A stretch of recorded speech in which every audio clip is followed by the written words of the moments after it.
How do poverty thresholds define relative poverty? Imagine trying to figure out who is struggling to meet basic needs in a big country like the United States. That's where poverty thresholds come into play. These are official income levels set by the U.S. Census Bureau to decide who is considered poor. They help us understand who might be having a tough time affording essentials like food, housing, and health care. Poverty thresholds are updated every year to keep up with inflation, so they stay relevant. They change depending on how many people are in a household and their ages. For example, a family with 2 children under 18 will have a different threshold than a single adult under 65.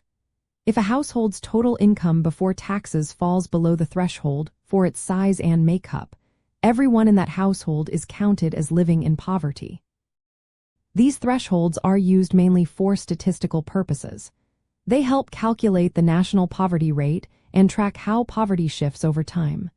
Researchers can see if poverty is higher among children, seniors, or specific racial and ethnic groups.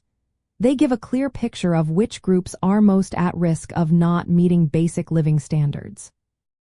It's important to note that poverty thresholds are different from poverty guidelines.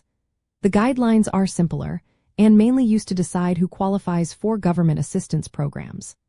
Thresholds are more detailed and used for measuring poverty across different demographic groups. They reflected the idea that the minimum income needed to avoid poverty depends on family size and the ages of household members. In practical terms, these thresholds help policymakers and social organizations identify which parts of the population need more support. They guide decisions on where to allocate resources and how to shape programs that aim to reduce poverty. By understanding these income levels, we get a clearer picture of how income and wealth are distributed across the country and which groups are most vulnerable.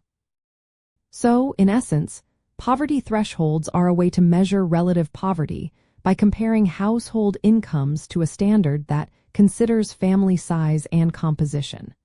They help us see who is struggling to meet basic needs and how economic well-being varies across different parts of society.